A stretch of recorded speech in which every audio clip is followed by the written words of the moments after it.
Welcome, everyone, to the Coinbureau podcast. My name is Guy, and this chap's name is... Mike Mooch. That was bang on there. Yeah. It was seamless. I want to talk today about the idea of a cashless society. What it is it inevitable? Is it here? Is it coming? What's going on? And what does it all mean? And we're going to tie it into crypto as well, because there's definitely a crypto Because this angle. is a crypto podcast. This is a crypto podcast, so we are contractually obliged to mention crypto at some point. I want to also mention a book I'll be referring to a lot today. This was partly the inspiration for this episode, reading this book, but also I've just seen so much about this recently, so it's been kind of kicking around my head for a while. But I want to mention this book, Cloud Money, by a chap called Brett Scott, who has a sort of financial background but is now kind of journalist and author. It's called Cloud Money, Cash, Cards, Crypto, and the War for Our Wallets. And it's an absolutely fascinating book, very, very interesting, and I must say quite eye-opening as well. And it has very much changed my attitude towards cashlessness in general. Oh, yeah, I was the same. Like, because I used to just lose cash all the time. You'd sort of, it wasn't really, it just seemed easier for me. Okay, cool, we'll just do everything on card. That's fine. Yeah. And it is.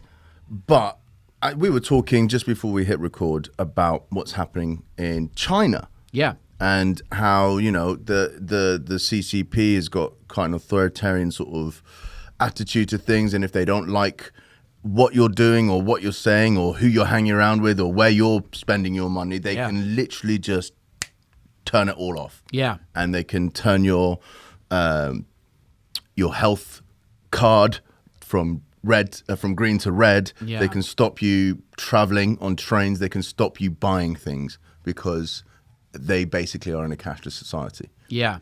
Yeah, very true, very true. The kind of Chinese social credit score system is getting intrinsically linked with this idea of cashlessness, and we'll look at that towards the end of the episode, because that ties in with another factor that I want to talk about in relation to cashlessness, in relation to where this idea of a cashless society could very soon end up. Yeah, but also it's just inconvenience. Have you ever tried to get on a bus in London and you've left your wallet or something like that, and all you've got is a tenner, and you're looked at like some sort of outcast? Yeah, trying to pay with legal tender. I just want to go down the road. Well, not with that. 100%.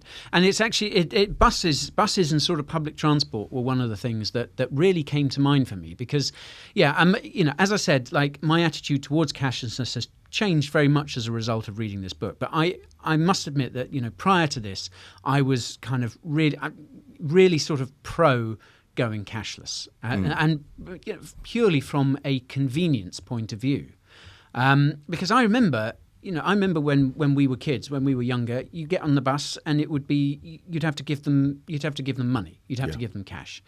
And there was no such thing as contactless. There was no such thing as, prepaid Oyster cards or anything like that. So you'd get on, and there'd always be a queue, wouldn't there? There'd always be people getting on the bus. Like I always had the correct change because I was a good boy. But there would always be someone who had, like a £10 note, or sort of, 20 guineas or something like that, and the bus driver would be there sort of writing a check. Yeah, and you'd be sat there on the bus sort of waiting for it to go, and, because you'd never left enough time. You'd be like, get on with it, and so and that seemed to change. I don't know if you felt this, but that seemed to change pretty quickly. They said, well, cash is stopped now. Yeah, I mean, it's pretty much impossible. It kind of phased out a little bit, and they weren't taking higher notes and stuff like that. And then they went, cool, we're going cashless from now. Yeah.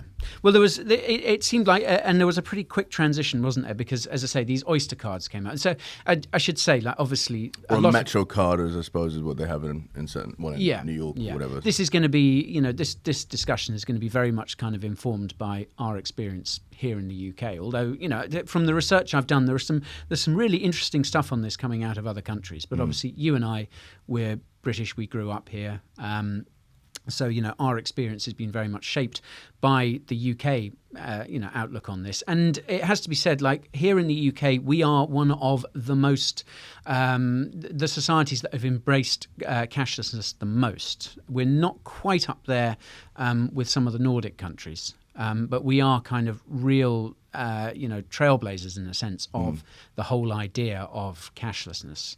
And yeah, so going back to kind of transport, it would be like then we had these Oyster cards that you would go and top up, wouldn't you? You'd go and put £20 on your Oyster card, and then you could just beep it, and you could see how much you had left, and then of course you get to the point where you didn't have enough, and now obviously everyone just gets on and pretty much. I mean, I still occasionally see people using an Oyster card and think that's an odd thing to do because everyone just gets their debit card or credit card out. Or it's from your phone now. Yeah, or their phone, or their watch, and I mean, I look at that, and I actually got the bus in today, and I was looking at it, and I just thought, I mean, surely that's a great argument for cashlessness in general, because that has sped things up. Yeah, no, I don't think anyone is like against the technological advances that having a cashless or not dealing with cash in certain transactions. Yeah. Don't get me wrong. Like it's obviously a massive convenience and is more time efficient with a lot of things, and you lose less money. You can't lose money in a bank account when you're on a night out unless you're spending it. I remember you had. I don't know if you still do, but you had a habit of. Because I remember you pointing this out to me, you would sort of go to put something in your back pocket, whether it was your wallet or your phone or cash, and after you've had a few drinks, you'd always miss it. Yeah. So you ended up, and I do actually remember seeing you sort of drop stuff behind you, sort of multiple times. My drinking days were expensive. Yeah, and I mean, I gave it back sometimes. So. Yeah, there's definitely a convenience aspect to it, and as I said, the decline of cash is something I think anyone listening to this has probably noticed it, unless you're listening in a country, one of those countries that hasn't adopted kind of cashlessness quite as quickly, but. Certainly, if you're listening from the UK, from US, Canada, and other parts of Europe, but not all parts of Europe, I have to say, but a lot of parts of Europe, then you'll have noticed the kind of precipitous decline in the use of cash. I think COVID as well really did catalyze that. Yeah, COVID made money is dirty, and it probably is, but like no more than. Well, right. Yeah, I found some quite interesting stuff on that. Is it not related to COVID? Well, the World Health Organization found that idea that was being sort of put about was not necessarily true. And in actual fact, I think they found that the pin pads of card machines were actually dirty. were a lot dirtier than your average banknote. But we'll get to that in a bit, because obviously COVID is a big sort of moment in the evolution of cashlessness, if you like. But a few sort of statistics. So the Bank of England website was quite informative. So in 2017, this is a quote, debit cards overtook cash as the most frequently used payment method in the UK. 2017, which is obviously, given everything that's happened since then, it feels like a lifetime ago. But I mean, that's actually fairly recent. That's 5 years ago. So, and this is something that I found really interesting. I mean, I would have thought it would have been before then. Yeah, me too. I was actually quite surprised that it was that recent.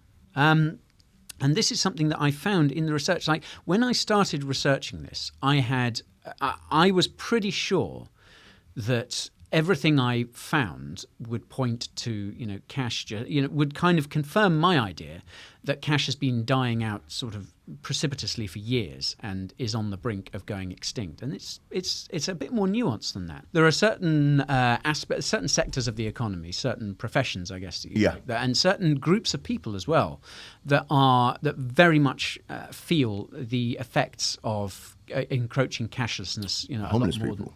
Yeah, homeless people. It tends to really affect the poorest. The more vulnerable in society. And again, this is something that we'll get to, because I want to look at demographics in a little bit in relation to it.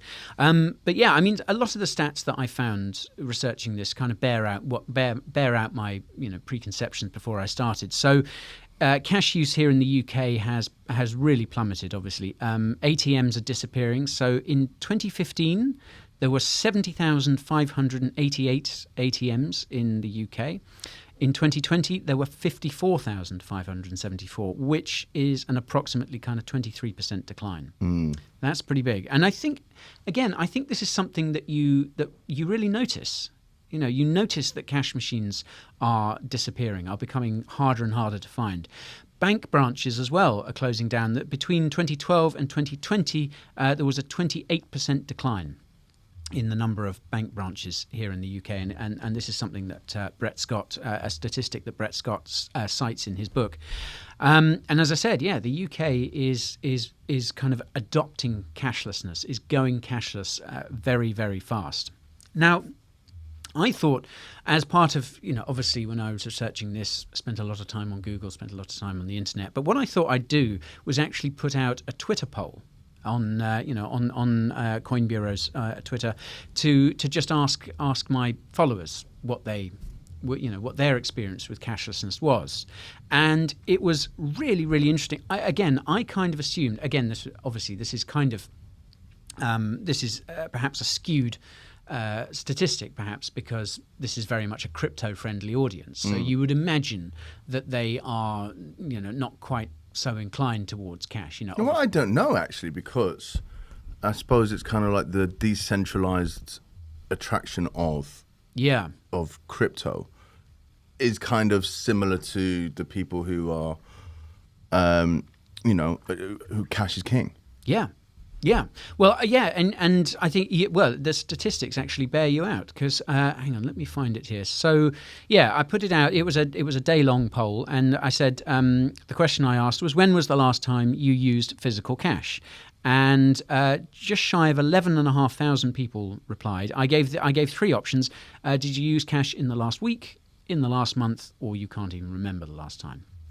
And by a wide margin, 61% of replies said that they had used cash in the last week. I was really surprised by that, actually.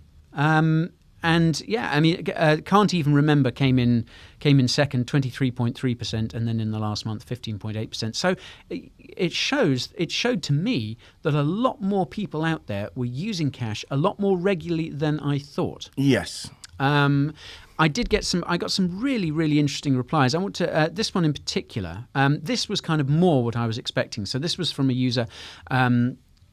Quote, I live in Sweden, where it's almost impossible to use cash in stores these days, except from grocery stores and maybe some pharmacies.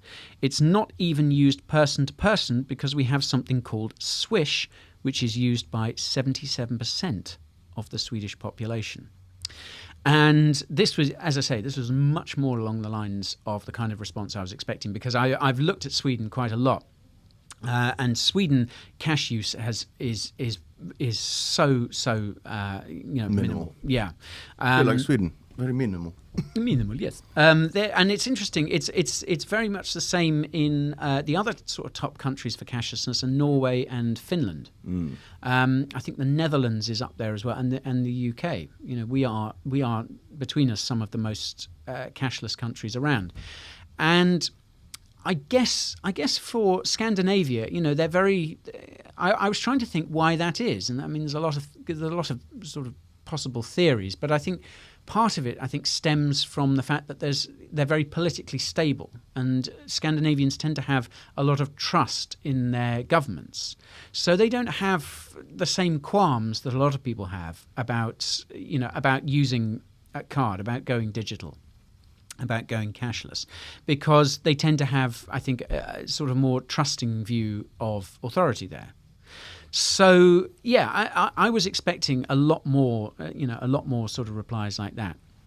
So what this kind of tells me is that although cashlessness is certainly on the rise, it's not quite that black and white. It's not dying out perhaps as fast or as widespread as we may think.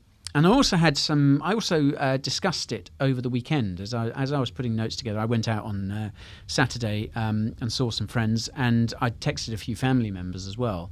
And I had some quite interesting replies. This tended to confirmed my suspicions. Most of the people I spoke to, most of my friends who I spoke to were like me and said, well, like, yeah, maybe in the last month. But most of them were actually, I can't really remember. Well, I tell you what's changed is the frequency of cash use. Yeah. So like you still do use it occasionally. Okay, cool. I have used it recently. I can't remember what for. But do you carry cash? Do you? You know what? Sometimes I do, because like at the comedy club here, sometimes people like at the end of the show they donate in cash, and you know we store all that, we mark it, and then I just keep that on me, and I've always got a bit of cash on me. Yeah. I always like to have a tenner or 20 quid in the back of my phone as well.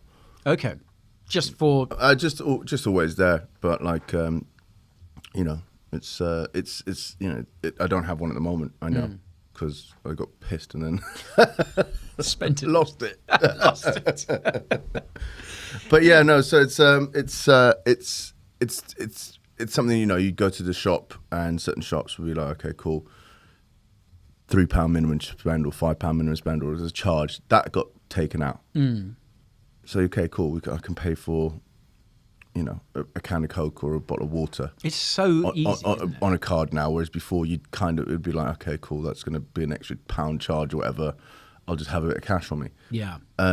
So I think, you know, reducing the sort of minimum spends on what you can use on a card made it a lot more easy. Yeah. And I think that was one of the things that sort of took it out. I'm trying to think who need tipping people. That's what I use it for most. Yeah. I like to, if I've got a Deliveroo or Uber Eats or a Postmates or whatever, I like to tip in cash, because I just want to make sure that these guys get the amount. Yeah, that's often the case in restaurants as Yeah. well, isn't it? Because I've heard lots of stories that, you know, the staff tips sort of all go to the management, and then the management takes their cut. So I quite often, when I eat out, I quite often ask, like, you know, does the tip go to you, or does it all get pooled? And they say, well, it gets pooled. Then sometimes, you know, if I have cash, then I'll tip them in cash. Or, as is normally the case, I don't have any cash on me, and I try to get whoever I'm eating with to leave whatever cash they have. But a lot of the people I spoke to, there was a kind of similar things from talking to other people, and it was interesting talking. So I talked to my parents about it, and my future parents-in-law, and they had, you know, they had kind of, I guess, the sort of perspective that you'd expect. They used it slightly more than people our age, than people like you and me would, but you know, they were generally sort of more comfortable using their cards, but they like to. They all sort of very much like to have to keep cash on them, and you know, for certain things, a lot of things like sort of independent shops or market stalls came up a few times. One person I spoke to, who sort of lives out in the country, said, well, you know, it's great because near where I live, you have people selling eggs out the front of their farm, and you know, they have an honesty box, and obviously, you know, you don't beep it there. Yeah. Although I, you know, from reading up, on the spread of cashlessness, that wouldn't surprise me if that becomes, you know, more and more widespread. But we'll get to that. But yeah, I had some really interesting responses from people. But yeah, it seemed to be that on the whole, cash, they very rarely used cash. One chap I spoke to, actually, I got a very interesting response from my friend Ollie, who, you know, he's a bit younger than me. I describe him as a fairly sort of modern guy. You know, he's not some sort of Luddite or anything like that. But he said, oh, I get about £200 in cash out at the beginning of every month. And I just sort of, like, because I noticed, funnily enough, I noticed them. I noticed him get his wallet out to give someone some money to they were going to the shop, and I noticed that he had quite a large wad of cash. I mean, not huge, but a few notes. And so I asked him about it. He said, yeah, I get sort of £200 out at the beginning of the month, and yeah, it's useful for sort of cafes and things like that. What I found quite interesting, though, was none of the people I spoke to took this cash and used it for the sake of using it. Do you know what I mean? It was always like, you know, I'll have this cash in case I need it. But no one was sort of like, oh no, I prefer to pay in cash. I like to pay, or even like this person that I pay with, you know, only take cash. Oh no! If you're going any sort of building work, I think you'll find they prefer cash. Yeah. Well, again, I was talking to another friend who works as a gardener, and he says that he has to be paid in he's very above board. He's a very honest chap. But he says that people are offering to pay him in cash all the time. It's one of these things that people kind of still expect. It's like, oh, would you like cash? And he's like, actually, no, I really do wouldn't. have an account. Yeah, I do. Yeah, and actually, for him, it's really inconvenient because He's just got to carry cash around. He had to carry lots of cash, which he says, look, if I have cash on me, I just spend it down the pub. Yeah, So he doesn't. I know who you're talking about. Yeah. But he says people kind of still expect it, but it's actually quite inconvenient for him. But people still have this sort of image. That's because he is above the board. Yeah.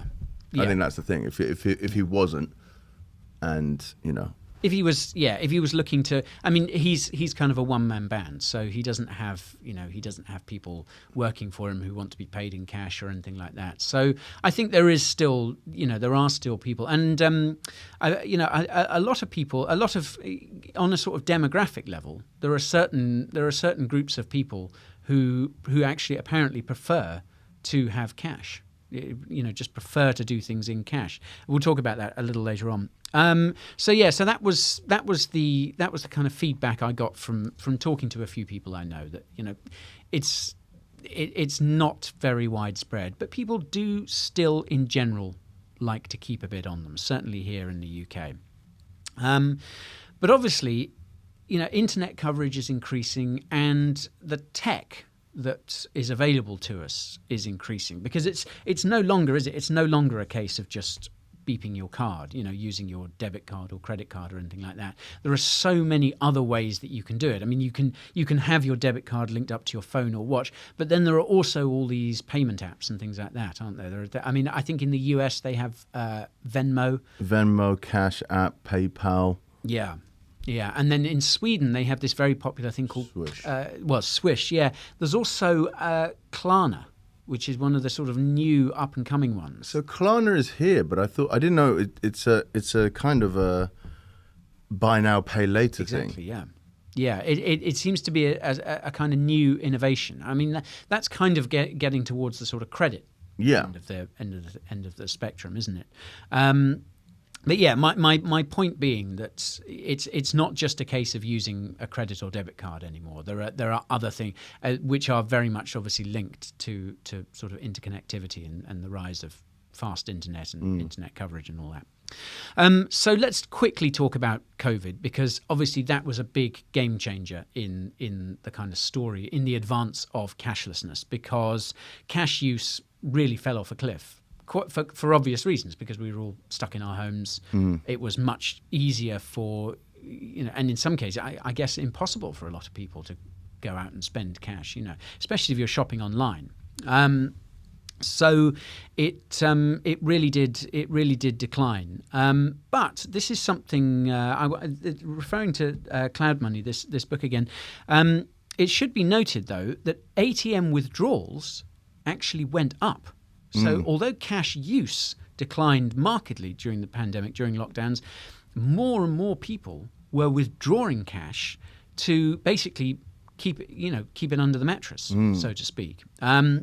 So there was this kind of flip, that this idea of hoarding cash outside the banking system in case it collapsed, because obviously it was a weird time, wasn't it? It felt at times like we were kind of teetering on the precipice, and it was such a unprecedented time that it felt like the banking system could collapse.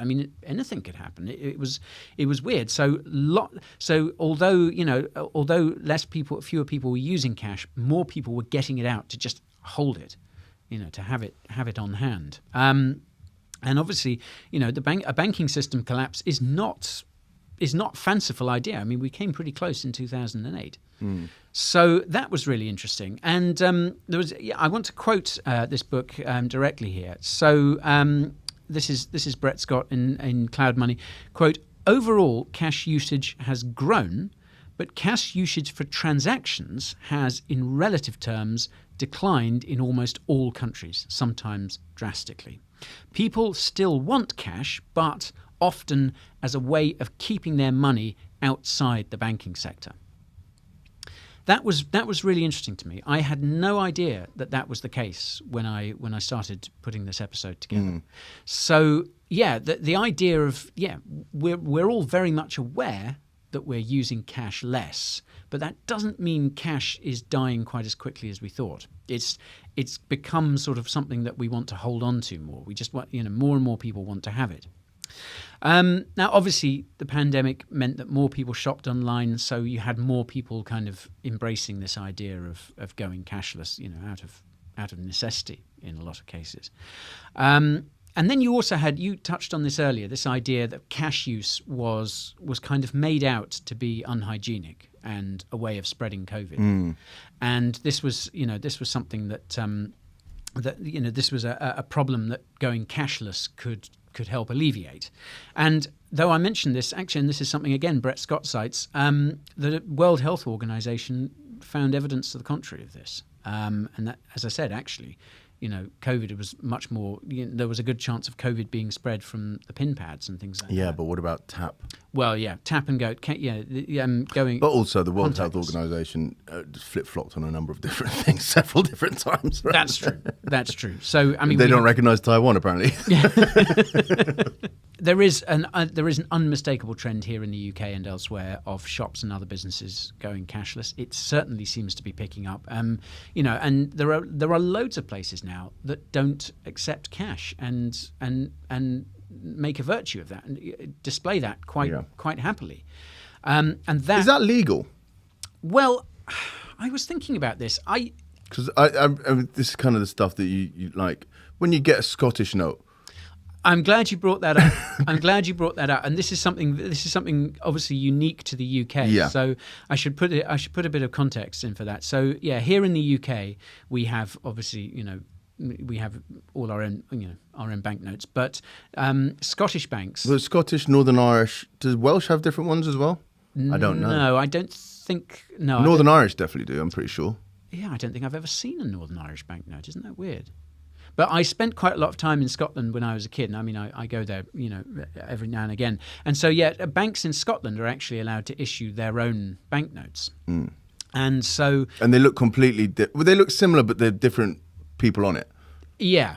Yeah. So it's essentially, for Americans, it's like, Texas issuing its own dollar. Yeah. It's kind of like how it... The Lone Star dollar. Yeah. So you get this thing in the UK of sometimes it hasn't happened to me for ages. Mind you, I hardly use cash anymore. But, every so often you'd find that if you withdrew from an ATM or got change from a shop or whatever, sometimes you'd find a Scottish note in there. And this could cause all sorts of problems because people would be just like, "What the hell is this?" And you have to go, "Well, this is." It confused the hell out of tourists. Yeah. I remember working in a bar when I was younger, and so I think it was an American guy came in and was handing over cash, and he just stopped and he was like, "What the hell's that?" I had to explain to him. He thought he'd been passed a... That is mine. I'm sorry, sir. That's a dud. Yeah. No, I have to take... Yeah, I'm legally required to take custody of that. So, you had this odd thing of these kind of rogue Scottish notes turning up every now and again, which were legal tender. And there would often be some quite heated discussions about this because shops were legally obliged to accept them. But goodness, they were unwilling sometimes. And there's nothing wrong with them. You go to the bank and they take them normally. But it's sometimes if someone gets one in change, they're like, I don't want this. Yeah, they were completely fungible. Yeah. But yeah, it was people would. That's seriously the word. Yeah. You can tell I've done my research. Yeah. Yeah. So there'd be these quite amusing. But so if someone is selling something and you're paying in legal tender, is that? It's kind of like when you see someone come and pay for their parking fine with like, 10,000 1-penny coins or whatever. Yeah. I mean, it's kind of, it's legal tender. Yeah. You got to take it. But or do they say, cool, you can't take it? I think there are rules in place now to stop that sort of civil disobedience from going on. But yeah, it's a tricky one. I was looking because I mean it seems to be that and I don't know if this is because of COVID or it was just a trend that was accelerating anyway. But it seems to be that certainly here in the UK you can go cashless and it's perfectly legal. And I think that is kind of problematic because it is this legal tender argument, isn't it? It's like I have these bits of paper, which we've discussed this before, haven't we? But I have these bits of paper. I've got one here. This is a promise. This is a promise from the government. ASMR there for everyone. Yeah, we got to capture that ASMR audience, haven't we? But yeah, I mean, in fact, I got these. I got £20 out before I came here because I was kind of being inspired by this book, in a way, to try and use cash a little bit more. Yeah, so there is this accelerating trend, and it's really, really noticeable. And I think I think we need to kind of push back against that a bit because, as we'll see in a moment, this is kind of shutting certain people out, and that can't be right. Now, before I'm going to take a break in a minute because we've talked a lot so far. But I just want to mention a couple of other things. I remember in my own sort of cashlessness journey, I remember going to a festival a few years ago now. It was pre-COVID, so maybe 2018, 2019.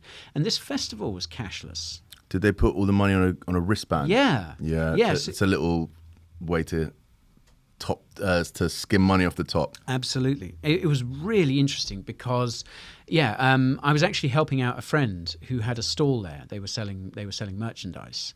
And my friend who'd done the festival before was like, "Yeah, it's cashless." He said apparently they'd had stacks of cash at a previous one, either the year before or sort of previous, and someone had managed to just basically wander off with a bag of cash, and that was the reason apparently that they'd gone cashless. Well, there's several reasons to it. One, you've got that money. So, like, you top up your card or your wallet before you go to the festival, which is another little cash injection sometimes, which these places may need just to get over the line. Yeah. Two, it's that no one is pilfering from the tills, which can happen when you've got 10,000 sort of people trying to get a drink and there's 1,000 people serving and you don't really know them. It's not like a bar where you've got a bit of trust with them. Yeah. And also, people are supposed to get the money back, but not everyone gets their 47p back, Exactly, yeah. So they've got that, times 10,000, 20,000, 120,000, and it all adds up. Also, data. It's really important to get information on what people are buying, when they're buying them, so that you can, put more of that stock on, whatever, okay, cool, people were really drinking white wine spritzers this week, or finding out when they are buying the alcohol or their drinks, so that you can staff appropriately. Yeah, that's interesting. Yeah, I hadn't considered it from I had considered it from a data point of view, but I hadn't sort of from an organizational point of view. That's really interesting. And I mean, I remember it was fascinating watching people because the way it worked was. And you're more familiar with this than I am, but you'd go in and then you'd have to straight away you'd get your wristband and then you have to straight away go top up. Yeah. So you could either give them cash there, or most people were doing it with a bank card or whatever, and you'd have to top up on your wristband. I think there was a suggested amount of 100 quid or something like that. So then you'd have this wristband and you'd walk around and you had to pay for everything on site. Once you were on the site, the festival site itself, you weren't allowed. And my friend said, if they see you as a retailer accepting cash, there's a fine. And if do you pay for that fine with your card or like with your wristband? So better make sure you've got enough on your wristband to pay the fine. He said, yeah, you can get fined, and if you're a repeat offender, they'll chuck you out. And the other thing is with a lot of these festivals is that the traders basically get the spot for minimal amount, and then they give a percentage of their earnings to the festival organizers as a pitch fee. Yeah. So they'll be taking 20% of all the sales of that food thing. Yeah. So if it's in cash, we had a rough one. Oh, yeah. You know what I mean? It's like, oh, that's all right. Your stock is gone. Yeah, and there was a queue out the door the entire time. It's like, oh, no. A rough one. Yeah. So, I mean, there's advantages of it. and there's disadvantages of it. I suppose that's quite a nice little model on government and a country. Yeah, essentially, yeah, like a cashless society for as the festival organisers are the government. Yeah, and the small businesses and are the traders, and the punters are the citizens, and how that money goes. Cool. I can see what you're spending it on when you're spending it. Yeah, and I can see that data is very useful. Yeah.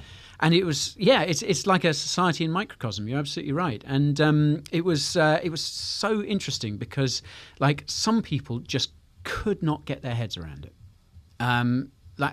This was a festival, so it wasn't like there were pensioners wandering around. Some people just could not get. Were kept on trying to give cash, and we were like, "Look, you can't. You've got to pay with your wristband." He was like, "Oh, I don't know how that works." It's like, you've got to go over, like you just can't. And so they want to, but the kids were loving it, because they'd been, if they were canny, they'd got because everyone got a wristband. That functioned as your ticket as well.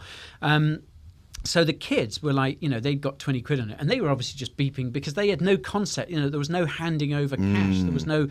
That is the other thing as well. Suggested top up amount 100 quid. Yeah, it's kind of like. So one of the reasons why, so I was speaking to a couple of bar people about this, is when you have these QR codes on tables and stuff, some people felt that the spends went down because people could see what they were spending before they pressed spend. Right. So if you go to the bar, can I have 2 gin and tonics? Doubles? Yeah, why not? Yeah. Cool. Bang. You get hit with the okay, that's what it is, and you just tap your card. Yeah. You don't want to make a scene. Yeah. Well, you're kind of like, also it's kind of like, fine, whatever. Yeah. It's just bang. Too late now. Yeah. It's too late. Yeah. When you're ordering on the thing, it's like, it's 4 quid extra for a. Yeah. I'll probably just. Yeah, cool. Yeah, we'll just get that, and you've got time to think about your financial decision. But so there's benefits of both, and from a bar's point of view, and also from a consumer's point of view. Yeah, yeah. There were certainly benefits to the consumers at this festival in a way. Once those of them figured it out. It doesn't outweigh it. I didn't think so. I remember it's looking. More hassle. It's much more hassle to put it on because we've already got a system like that, which is a debit card. If it was cashless, you'd accept card. Yeah. But because they need the overbearing information and sort of financial thing on it, and also having that money in your account weeks before the festival, because people would be emailed, "Cool, top up your card now." I guess they could have been. Yeah, I think they could have been induced to sort of do it, but before the. And even if 10% puts of 100,000 people puts 100 quid on, that's a lot of money that goes into your account. And I've got that now. Yeah, you can meet some of your overheads with that. Yeah, it was really interesting, but I think you're absolutely right. It seemed to me at that festival, it's like there is a convenience aspect for the punter here. But I don't think they're getting the optimal experience. I think the festival itself is the one that's really benefiting. Yeah, I mean, there is and there isn't. And it probably was quite early adoption, but it's becoming a lot more adopted across festivals. Yeah. It was fascinating. Anyhow, just before we take a break, I want to finish off with something. A really interesting headline I saw just a couple of days ago in The Guardian, and the headline was "Cash makes comeback as cost of living crisis bites," says Post Office. And basically, it's talking about this kind of idea of budgeting, about being aware of how much you spend. Basically, as everyone's bills are going up and everyone is feeling, in some cases, significantly poorer, people are turning back to cash as a way of budgeting, as a way of just being kind of in control of what they're spending. According to the Post Office, which you can withdraw and deposit cash through the Post Office here in the UK, those numbers are rocketing up. Cash use is kind of trending back up in these sort of very difficult times. So I think from this first section, really, the decline of cash is not nearly as straightforward, certainly as I thought. And it's declining, but it's not going down without a fight. So let's take a quick break. Let's go grab a coffee. Let's pay with cash. Pay with cash, and then after the break, we'll kind of look at how this cashless society, who is driving. We're back. We are back. I thought I'd bring us back this time because Yeah. I've had my coffee, which I didn't pay for, with cash. Right. Because I forgot it.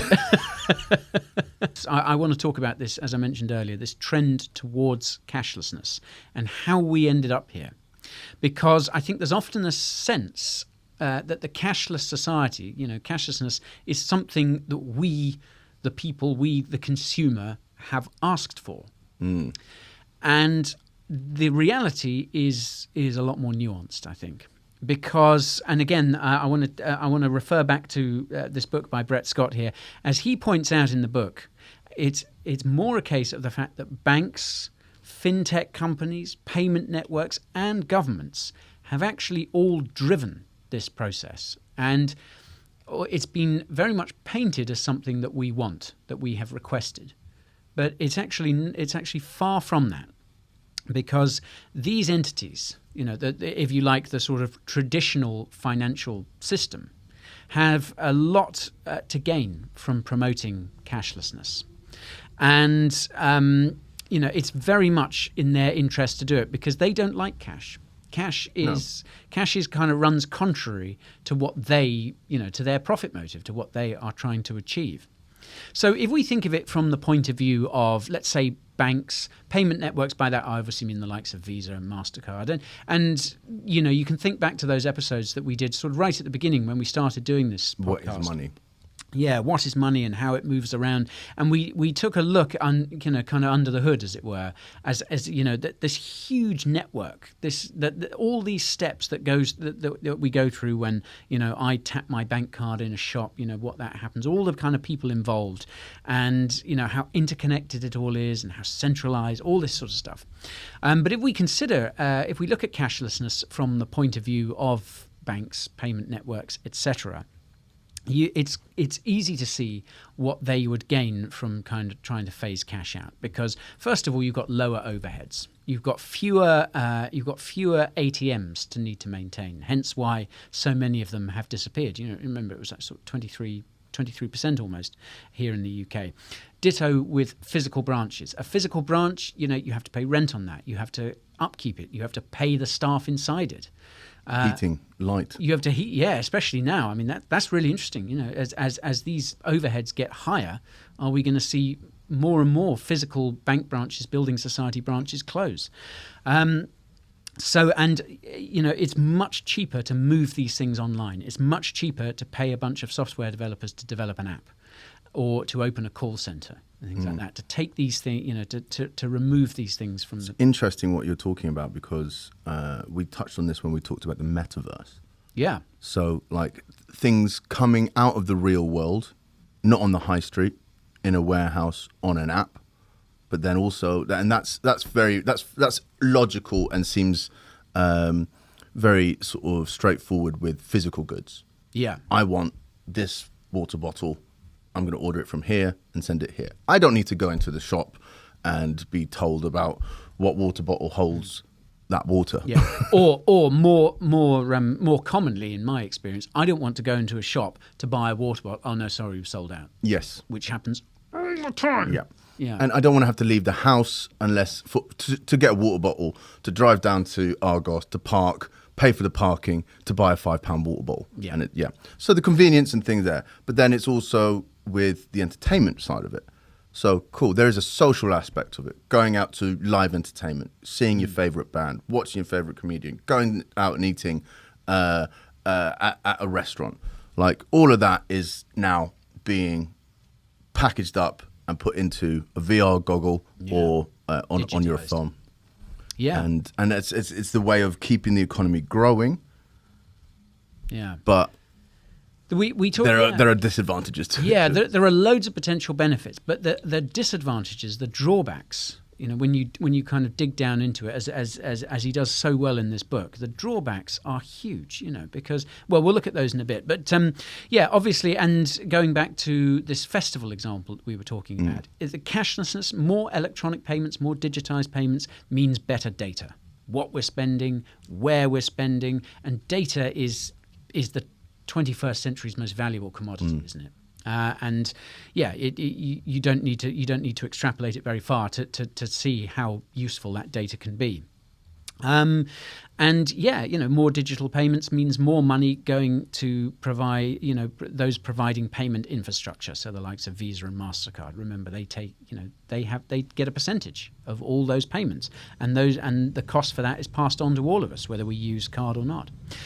And it also means more digital payments means more tax revenues for central banks. Yeah. Now we'll come back to central banks later because this is kind of separate. We'll stick with the commercial sector, with the corporate sector for the time being. But just consider for a moment what a breakdown of your everyday spending tells a bank, a card company, whatever. He has an appetite. He's a complete degenerate.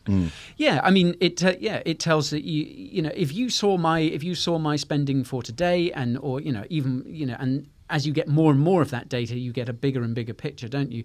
But you'd be able to figure out roughly where I live, when I get up, when I leave the house, when I go, what time I get on the bus, or all this sort of stuff.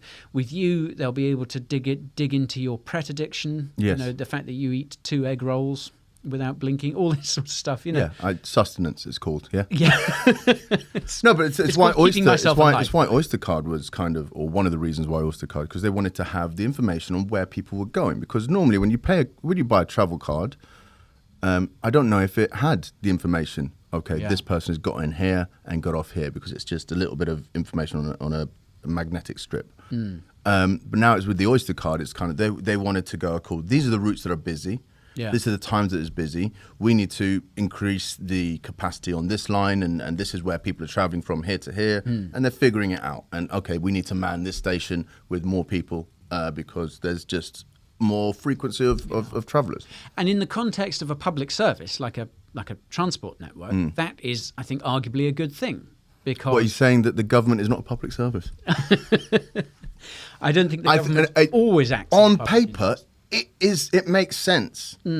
But because humans are corruptible and there is power and overreach, it can be abused and will be abused. Yeah. Well, I think it's useful. That sort of data can be useful when providing a public service like a transport network, but for profiteering, for companies, it's a different story, because really what that data enables them to do is know more about us and our spending habits, and therefore get us to spend more money with them, basically sell us more stuff. So the data that are... Which I don't necessarily have a problem with, if I'm honest. Do you know what I mean? I don't have a problem with that. I suppose it's not all bad in a sense. But it's kind of when there's... What happens is that it blocks out other people from... because that's not information that is available to everyone. Yeah. It's available to a few people, and then they become a monopoly, and then they are able to stifle competition, and that's where the problem is. Capitalism. But capitalism is the problem, yeah. But it's the best option we've got. Yeah. But I mean, I guess it's useful in a way, because I suppose if you're going to be advertised at, then they might as well advertise something you want or need. You might, yeah. But I mean, it blocks you in, doesn't it? It also means that these corporations, these entities are kind of molding you. Yeah. They're blinking. That is a valid point. Yeah. So I think we're a lot more malleable than we give ourselves credit for. Yeah, maybe dependent isn't the word, but we're a lot more shaped by them. And they are using our own data to shape us in that way. And obviously, cash is something that kicks back against this. And this is a big part of why the idea of a cashless society is being pushed on us more and more. Yes, there's a convenience aspect to it, absolutely. But yes, there's an efficiency factor to it. It's much more efficient. Yeah, but there are certain freedoms and privacies that you are handing over, and it's not as obvious as it seems. Yeah, a select group of companies, and thereby a select group of individuals, really, are making a ton of money from that, from us going cashless. And we're putting that money in their pockets, and this trend towards cashlessness is worrying for so many reasons. And as I said, it's accelerating. And now, I mean, you have some, to be perfectly honest, absolutely disgraceful things going on now. Someone sent me this on Twitter in response to my poll. This is a notice that was posted by a NatWest branch looking to withdraw cash, it says. Our primary aim is to keep customers safe and secure, and our branches follow our processes carefully to achieve this. This will include... Let's get that straight. Our primary aim is to keep customers safe and secure. That's a lie. Their primary aim is to make money. Yeah. But so this will include asking you questions about the purpose of your cash withdrawal. We may also ask for supporting documentation such as an invoice. This helps us validate the withdrawal as genuine and protect you against fraud and scams. Now, this idea of scam protection is an angle that they like to push, and certainly, there is. I mean, scamming is at an epidemic levels. I think actually the UK government designated scamming as a kind of national security threat. It's so widespread here and everywhere. But what this idea of scam protection really does is kind of passing the blame onto the person who is trying to withdraw their own money. Yeah. It's like, we're keeping you safe from... in order to combat scammers... I just need to ask you a few questions. Yeah. Step into the room. Yeah. It's like, I'm just trying to pay a builder, mate. Yeah. I don't need this. And also, it's kind of like, okay, cool. It seems like far-fetched, but if this is the first step, if you give an inch, they take a mile. Yeah. We're going to do... So, I see you're taking out £25 there, Guy. Yes. What's that for? I'd rather not say. Well, Guy, we're all friends here, Guy. We're keeping you safe. Look, listen. It is none of their business. I noticed last week you took out £25 as well. We didn't ask you then, but we're just wanting to know. Yeah, what are you doing? I'd completely friendly, Guy. It's none of your business. It's none of your business. Get out of my face. Sorry, I can't get. This computer says no. I want to talk to the manager. I am the manager. Also, this is an app. the branch shut down 2 weeks ago. I'm a chatbot. I am the manager, and I'm not real. No, but it's an oversight. It's overreach. Yeah, overreach. Sorry, but also it's kind of like when you get on the wrong side of the wrong people, they can turn off your money. Yeah, like WikiLeaks. That was an example we keep going back to. They were exposing the government for some of the heinous things that they'd done. Just journalism, essentially. Yeah. And the US government lent on payment providers. You can't get these guys funding anymore. So they stopped that. They silenced them. Yeah. And if it wasn't for Bitcoin, and like they silenced them in a different way now, like yeah. But it's with something like that on a national scale, cool. But like it can, become more authoritarian, like the CCP. Absolutely. With there was a guy, I was watching a YouTube video about it today. There's some guy who was trying to protest against the bank, the banks sort of withholding money and he had his health card turned off. Yeah. And it's for COVID reasons. Yeah. It goes. His COVID pass goes from green to red. Yes. Yeah. It's crazy. It's crazy. We're gonna talk about China in more detail shortly. But I mean, this idea of you now go into a bank and you want to withdraw cash and you get a whole load of questions. This is a case in the US as well. I was listening to an episode of the What Bitcoin Did podcast, and Peter McCormack, the host, was talking with his guest about this, and was saying that he had, he lies when he's asked these things, and I think he said that he'd been barred from having an account with one of the banks here in the UK as a result of that, because I think he'd admitted on his podcast that he lied. But I had to change who I was dealing with crypto with Bitstamp. Because they were asking for. They were so I'd been trading with them, or holding some coins and bits and bobs there, and they kept on asking me increasingly Like, where do you get this money? What was it all from? Yeah. And I went, okay, cool, I'll try and prove this. I went onto my bank statements, and it was so long ago that I'd made some of these transactions. My online banking didn't go that far back. I had to call my bank and get them to send things, and then I went, you know what? I'm just going to take my money out of here and move it somewhere else. Yeah, I mean, cold storage. Yeah, which is finally, which is, I mean, Bitstamp is a European exchange, and the EU is cracking down quite hard on crypto. But I mean, all perfectly legal where I got my money from as well. I just want to point out straight away that. And none of us thought any differently, Mike. But yeah, so I'll take you down with me. I know things, all right.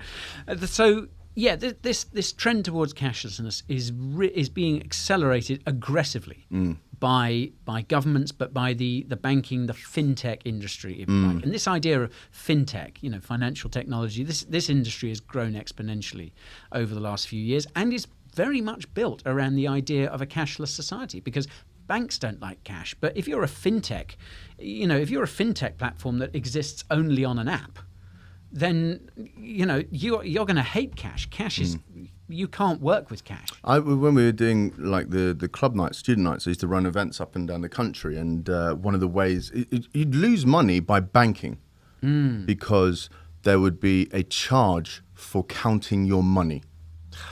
So like any cash deposits, there would be a charge on, and I get it because it takes time. But like, it's like it's crazy. It's okay, cool. To bank with us, we will charge you to have an account, and also we will charge you to put money into the account. Yeah. And what we do with that money, well, we're gonna be investing that. Don't worry about money that. Off. Yeah. Yeah, it's terrible, really. My point is, I guess, that this is a coordinated attack. Yes. This is not something. It's painted as something that we've gone. I like what you said. Attack there. Yeah. Coordinated attack. Yeah, a coordinated attack on cash. On cash. Yeah, on cash. It's a coordinated effort by the banking and fintech sector to move us towards a cashless society, because the benefits for them are massive. Yeah.